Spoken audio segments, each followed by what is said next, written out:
The night was dark, but Ibrahim Traoré's heart was darker. His most trusted ally, the one man he had called family, had betrayed him for $5 million. And now, Ibrahim was faced with a choice: revenge or redemption. What happened next would shock the world and leave everyone questioning, what does a true leader do when betrayed? Introduction and setup. It was an unusually quiet evening in Ouagadougou, the sun setting lazily behind the horizon, casting a golden glow across the bustling streets. The air was thick with dust, the smell of fried fish, and the faint hum of conversations. A man walked alone, his boots hitting the ground with steady determination. Ibrahim Traoré had seen his fair share of struggles, but nothing compared to the feeling of betrayal. His bodyguard, once a man he trusted with his life, had sold him out. It wasn't just any betrayal. It was a betrayal for money, for $5 million. The news had hit him like a bullet to the chest. He had always trusted his guard, a man who had stood by him through the toughest times, someone who had been more of a brother than a mere employee. Yet that loyalty had turned to dust the moment the offer had come. The betrayal was simple. The bodyguard, who had access to all of Ibrahim's secrets and movements, had made a deal with a group of political rivals. In exchange for $5 million, he was to hand over critical information, details about secret meetings, escape routes, and even the location of Ibrahim's most guarded allies. The truth stung, but what hurt most was the realization that a man he had called a brother had chosen money over loyalty. Conflict or challenge introduced. Ibrahim was left standing in the silence of his office, the weight of the world pressing on his shoulders.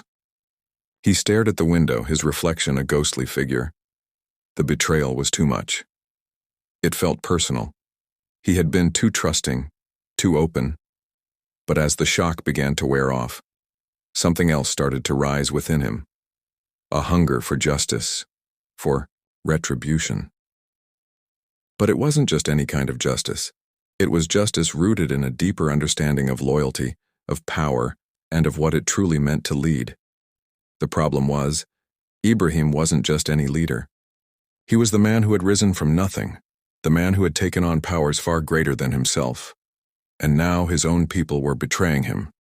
He knew that this would not only shake his personal world, but his leadership would be questioned by those who had once believed in him. Could he still lead? Could he rise from this? Or would this be the moment his downfall began? But as Ibrahim sat there, a small voice echoed in his mind.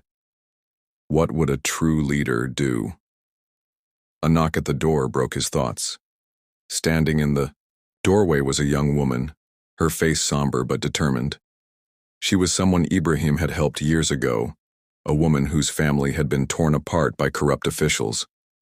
She had been a witness to both pain and survival, and in her eyes, Ibrahim saw a reflection of himself. She came not to offer comfort but a challenge. Ibrahim, she began, her voice soft yet unwavering. This isn't the end.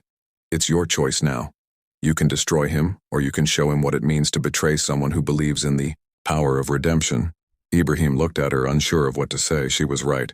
The world was watching him, and every action would echo through history. Midpoint revelation or twist. The next day, Ibrahim took a risk that no one expected. He invited his bodyguard, the very man who had betrayed him, to a meeting. The man came, his face a mixture of guilt and defiance, but he sat across from Ibrahim with no remorse. Ibrahim remained calm, his eyes fixed on the man. I trusted you, Ibrahim said quietly. You were my family. But now you've made a choice that could have cost me everything. The bodyguard shifted uncomfortably. I had no choice. The money. They promised me everything. Everything? Ibrahim repeated, his voice gaining strength. What did you really lose in this? Money? Power? Or did you lose something more important? Your honor? Your loyalty? The bodyguard looked away, ashamed but still defensive. What do you want from me? Ibrahim leaned forward, his expression hardening. What I want is not for me. It's for you. You betrayed me. But you betrayed yourself even more. You lost something that money cannot buy, and now you'll have to make it right. Climax. Emotional breakthrough. As the days passed, Ibrahim's plan began to unfold. He did not seek revenge in the traditional sense. Instead, he made a decision that stunned the world. He publicly forgave his bodyguard and gave him a chance to prove his loyalty once again. The press was filled with disbelief. The people wondered why Ibrahim had done it, why he had shown mercy when others would have sought justice. But Ibrahim understood something that many did not. True power did not come from revenge.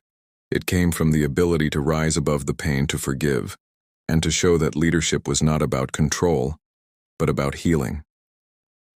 Ibrahim's forgiveness was not weak. It was strength in its purest form.